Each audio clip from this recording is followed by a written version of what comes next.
Hello friends, आपके अपने YouTube channel ज्ञान की रफ्तार में आप सभी का स्वागत है। आज मैं यूपी बीएड प्रवेश परीक्षा 2020 हिंदी में पूछे गए गलत प्रश्नों को डिस्कस करूंगा, जो आपके एग्जाम में गलत प्रश्न पूछ लिए गए थे हिंदी सब्जेक्ट में।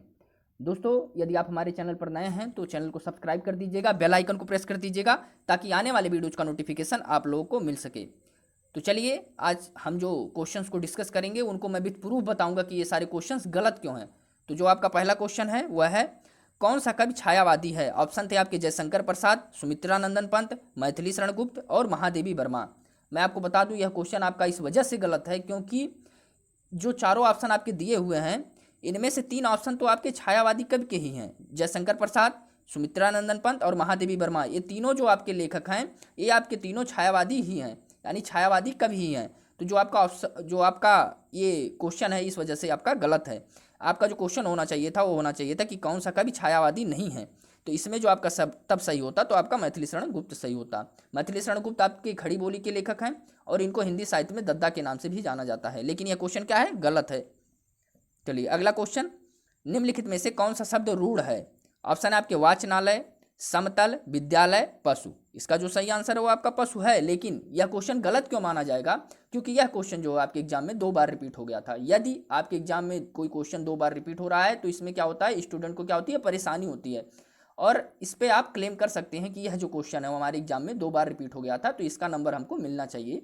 तो आयोग निश्चित रूप से आपको इसके नंबर दे देगा उचितानुसार, ठीक है।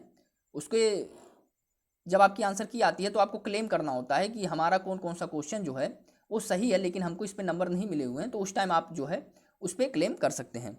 चलिए अगला क्वेश्चन है जो आपका वो है, बहिर्मुख शब्द में समास है। ऑप्शन जो आपका तत्पुरुष, अव्ययभाव समास, बहुव्रीहि, कर्मधारय। तो मैं बता दूं कि इसका जो सही आंसर है आपका वो दोनों सही है। कौन कौन सा दोनों सही है? अव्ययभाव भी सही है और आपका बहुव्रीहि भी सही है। क्यों? क्योंकि जो आपका अव्ययभाव समास होता है वह इस समास में क्या होता है कि आपका पहला पद अवयव और दूसरा पद संज्ञा होता है। समस्त पद के अवयव के अर्थ की ही आपकी क्या होती है, प्रधानता रहती है।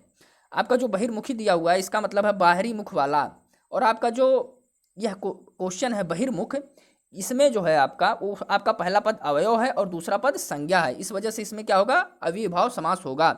लेकिन बात कर लें बहुव्रीहि समास क्यों होगा, तो बहुव्रीहि समास इस वजह से होगा क्योंकि बहिर्मुखी का अर्थ होता है सबसे घुलने मिलने वाला, और सबसे घुलने मिलने वाला दूसरा जो अर्थ मैं बता रहा हूँ, पहला अर्थ तो बाहरी मुख वाला था, उसके लिए आपका अव्ययभाव समास हो गया, लेकिन जो दूसरा अर्थ है सबसे घुलने मिलने वाला बहिर्मुखी का मतलब ये आपके तीसरे शब्द की तरफ इशारा कर रहा है। सबसे घुलने मिलने वाला का मतलब कि सामाजिक व्यक्ति, और सामाजिक व्यक्ति जो होता है वो आपका सबसे घुलता मिलता है। तो आपका जो बहिर्मुखी हो गया वह है आपका तीसरे शब्द की तरफ इशारा कर दिया, और जब तीसरे शब्द की तरफ इशारा हो जाए तो वहां पे बहुव्रीहि समास आ जाता है, इस वजह से आपका ये बहुव्रीहि समास भी है। चलिए अगला जो क्वेश्चन है आपका वह है, सिर से बोझ उतारना मुहावरे का सही अर्थ क्या है? ऑप्शन आपका भार डालना, बक्सा रखना, बात पक्की, जमीन पर कुछ पटकना। तो यह देखिए दोस्तों, इसमें भी जो आपका ऑप्शन दिया हुआ है ये चारों ऑप्शन जो हैं आपके गलत हैं। इसका जो सही आंसर होगा वो होगा निश्चिंत होना। सिर से बोझ उतारने मुहावरे का अर्थ होता है निश्चिंत होना, और आपका निश्चिंत होना इसमें दिया ही नहीं गया है, इस वजह से यह भी क्वेश्चन आपका गलत है। स्वाभिमान का प्रतीक क्या है? ऑप्शन जो आपके कबूतर, सिंह, चूहा, श्वान। तो ये चारों ऑप्शन जो हैं आपके इस क्वेश्चन में भी गलत हैं। स्वाभिमान का जो प्रतीक होता है वो आपका चातक पक्षी होता है। चातक पक्षी जो होता है आपका स्वाभिमान का प्रतीक होता है। चातक पक्षी स्वाभिमान और आत्मगौरव दोनों का प्रतीक होता है। बात की जाए आपकी कबूतर की, तो कबूतर जो होता है आपका शांति और प्रेम का प्रतीक होता है। सिंह है आपका जो होता है वो आक्रामकता और शौर्य का प्रतीक होता है। चूहा तर्क वितर्क का, और जो श्वान होता है आपका यानी कि जो कुत्ता होता है वो ज्योतिष शास्त्र में लिखा गया है कि यह शनि और केतु का प्रतीक होता है। लेकिन स्वाभिमान का जो प्रतीक होता है वो चातक होता है, और चातक आपके ऑप्शन में दिया ही नहीं गया था, तो इस वजह से जो है आपका क्वेश्चन ही रॉन्ग है। ये क्वेश्चन देखिए अलंकार से पूछा गया है, ज्यों ज्यों निहारिये यह नेरे हयो नयननी, त्यों त्यों खरी निकरै सी निकाई। इसमें पूछा गया था कि कौन सा अलंकार है, तो इसमें जो है आपका ये आपका जो ऑप्शन दिया गया था अनुप्रास, पुनरुक्ति, रूपक, उपमा। तो मैं आपको बता दूं कि इसमें से जो आपका अनुप्रास दिया हुआ है यह भी सही है, पुनरुक्ति जो दिया गया है यह भी सही है। सही क्यों है? क्योंकि जो आपका अनुप्रास अलंकार होता है उसमें वर्णों की आवृत्ति होती है, और आपके इस जो उदाहरण दिया गया है इस क्वेश्चन में, इसमें आपके ना वर्ण की आवृत्ति हो रही है। ना ना ना, यहाँ देखिए, फिर यहाँ पे ना, यहाँ पे भी ना, तो ना वर्ण की क्या हो रही है, आवृत्ति हो रही है। अच्छा, तो फिर ठीक है, हमने मान लिया कि अनुप्रास है। तो पुनरुक्त क्यों है? तो पुनरुक्त अलंकार इस वजह से है क्योंकि पुनरुक्त अलंकार वह अलंकार होता है जिसमें शब्द दो बार आए। तो देखिए, एक ही शब्द दो बार आए, तो एक ही शब्द दो बार आए नहीं है, ज्यों ज्यों देखिए दो बार आया है, त्यों त्यों दो बार आया है, यानी कि शब्द इसमें क्या हुए हैं, दो दो बार आए हैं, इस वजह से यह पुनरुक्त अलंकार भी है। तो यह अनुप्रास और पुनरुक्त दोनों अलंकार है, और दो ऑप्शन एक ही क्वेश्चन में, दो ऑप्शन सही होना क्वेश्चन को गलत माना जाता है। तो दोस्तों, हमें उम्मीद है कि यह वीडियो आप लोगों को तो पसंद आया ही होगा। और मैं आपको एक बात और बता दूं कि एक क्वेश्चन और था आपका जो डाउटफुल था, जिसमें दिया हुआ था आपका अली दिया हुआ था, और अली का मतलब जो था वो आपके ऑप्शन में दिए गए थे भौरा, आपका भौरा दिया गया था, और आपका क्या दिया गया था, सखी दिया गया था।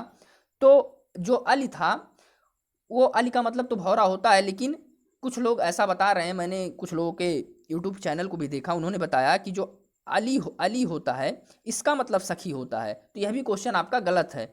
लेकिन मैं आपको बता दूं कि अली का मतलब भौरा और सखी दोनों होता है। सखी के लिए आप अली का प्रयोग, अली मतलब तो सखी होता है, लेकिन जब आप भिन्नार्थक शब्द वाले में जाते हैं तब यह वहाँ पे आपका सही माना जाता है। लेकिन बात की जाए अनेकार्थी शब्द की, तो आपके अनेकार्थी शब्द में जो आपका अली का मतलब होता है वह आपका भौरा और सखी दोनों होता है। कुछ यूट्यूबर्स ने इस क्वेश्चन को भी गलत बताया है, इस वजह से मैं आपको इस डाउट को क्लियर कर रहा हूँ। आप पृथ्वीनाथ पांडे जी की एक बुक है सामान्य हिंदी की, पृष्ठ संख्या 249 पे जब आप देखेंगे वहाँ पे, तो अली का मतलब आपका सखी और भौरा दोनों बताया गया है। इस वजह से ये जो क्वेश्चन हमको लग रहा है आपका, ये आपका सही होगा, इसको आप गलत नहीं कह सकते। कुछ यूट्यूबर्स ने गलत बताया था, इस वजह से मैं इस क्वेश्चन को डिस्कस कर ले रहा हूँ। तो दोस्तों, उम्मीद है कि यह वीडियो आप लोगों को पसंद आया होगा। मैं आपके लिए आपके रिजल्ट से लेके, रिजल्ट आपका आएगा, फिर आपका काउंसलिंग कैसे होगा, आप सरकारी कॉलेज पाने के लिए किस प्रकार से आप अपनी कॉलेज को चूज करें, आपका एडमिशन कैसे होगा, कौन कौन से डॉक्यूमेंट आपको पहले से तैयार रखने होंगे, इस सारी जानकारी आप हमारे यूट्यूब चैनल पर पाएंगे। तो हमारे यूट्यूब चैनल से इन सब जानकारी को लेने के लिए आप हमारे चैनल को सब्सक्राइब कर दीजिएगा और बेल आइकन को प्रेस कर दीजिएगा, ताकि आने वाले वीडियोज़ का नोटिफिकेशन आप लोग को मिल सके। और वीडियो अच्छा लगा होगा तो लाइक भी कर दीजिएगा। थैंक यू दोस्तों।